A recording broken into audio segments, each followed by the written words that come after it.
Ever since I was a child, I've been obsessed with the idea of immortality. The thought of living forever, of escaping the inevitable decay of time consumed me. I was terrified of death. The idea that everything I knew, everything I loved, could just be wiped away in an instant. It seemed so unfair. So I began my search for a solution. It started innocently enough, like any academic pursuit. I was a curious young man, freshly enrolled in university, studying biology with a special focus on human genetics. But the more I delved into the intricacies of the human body, the more I became fixated on the possibility of overcoming its limitations. I read ancient texts, studied myths and legends, and consumed modern scientific research about cellular regeneration, genetic modification, and even the possibility of consciousness transfer. But it was when I stumbled across a dusty old book in the university library that my obsession took a darker turn. The book was unlike anything I had ever seen before. Its pages were yellowed and brittle, and the cover was adorned with strange symbols that I couldn't decipher. The title, however, was clear. Asterisk, The Alchemy of Immortality Asterisk. It seemed absurd at first. Alchemy, a long-dead pseudoscience. But there was something about the book that drew me in. I couldn't resist. The book was filled with cryptic instructions, references to obscure rituals, and mentions of ingredients I couldn't even pronounce. At first I thought it was just a collection of myths and pseudoscience, a historical curiosity that had no real bearing on the modern world. But the further I read, the more I became convinced that there was truth hidden within the pages. The book spoke of an ancient elixir, a potion that could grant immortality, passed down through generations of secret societies and alchemists. It wasn't just a simple formula. It was an art, a science, a ritual. It was said to involve rare ingredients, rituals that had been long forgotten by time, and a willingness to embrace the unknown. And the more I read, the more I realized that the pursuit of immortality had never been about science alone. It was a spiritual journey, a path that demanded the ultimate price. The book warned that immortality came at a cost, a sacrifice that would forever bind the seeker to the dark forces that govern the universe. I didn't care. The idea of living forever, of never having to face death, was too alluring. I was ready to do anything to achieve it. So I began my search for the ingredients. The book was maddeningly vague, mentioning rare herbs, mystical substances, and forgotten rituals that no one had performed in centuries.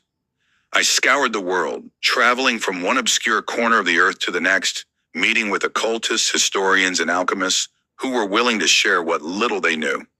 Eventually, I gathered everything I needed: the ashes of a long-dead saint, a rare flower that only bloomed once every 100 years, the blood of a virgin, and the bones of an ancient king.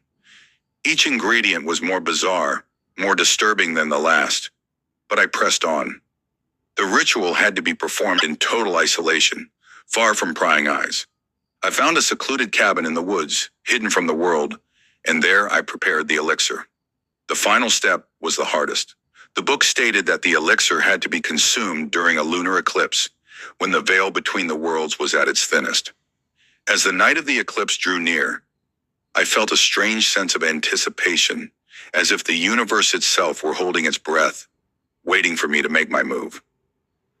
I stood in the center of the cabin, the elixir in my hands, the moonlight filtering through the windows, casting long shadows across the floor. The ritual had begun. I drank it. The moment the liquid touched my tongue, I felt something shift inside me.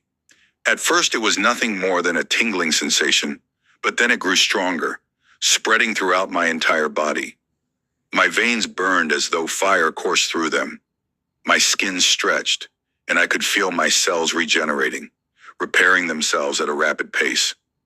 I was becoming something else, something more. But then, as the pain intensified, I realized something was wrong. The elixir wasn't just healing me, it was changing me, transforming me into something that wasn't human anymore.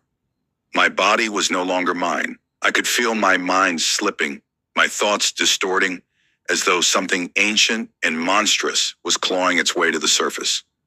I tried to scream, but my voice was no longer my own. Instead, a chorus of whispers filled my ears. Thousands of voices, distant and unintelligible, echoing through the corridors of my mind. They spoke of the price of immortality, of the dark forces that had been awakened by the ritual. I had made a terrible mistake. I stumbled to the mirror, desperate to see what was happening to me. What I saw shattered my mind. My reflection was no longer human. My face was twisted and alien. My eyes black pools of void, my skin pale and stretched thin. I could see the tendrils of the ritual's influence creeping beneath my skin, twisting my muscles and bones into shapes that defied nature. But that wasn't the worst part. The worst part was the feeling that there was something else inside me, something watching, something waiting. I could feel its presence, like a malignant force growing stronger with every passing second. The whispers grew louder. Asterisk, it is too late. You have opened the door. Now you must walk through it. I tried to run, but my body betrayed me. I could no longer control it. The transformation was accelerating, taking over my every move, every thought. I was becoming something else, something worse than human. And then I saw it. In the reflection, standing behind me, was a shadowy figure. Its form was indistinct, shifting, but I could feel its presence, the same dark force that had taken over my body. The whispers in my mind grew frantic, urging me to stop, to let it consume me completely. Asterisk, you will never escape. You have tasted immortality, and now you are ours. I tried to scream, but no sound came out. The creature, no, it was me now, reached out, and I felt its cold fingers wrap around my throat. I could no longer fight it. The ritual had done its work. I had achieved immortality. But at what cost? The figure behind me grinned, a twisted smile that stretched too far across its face. And then it spoke. You wanted to live forever? You will. But in a world of eternal suffering, you are no longer human. You are an echo, a vessel, a puppet.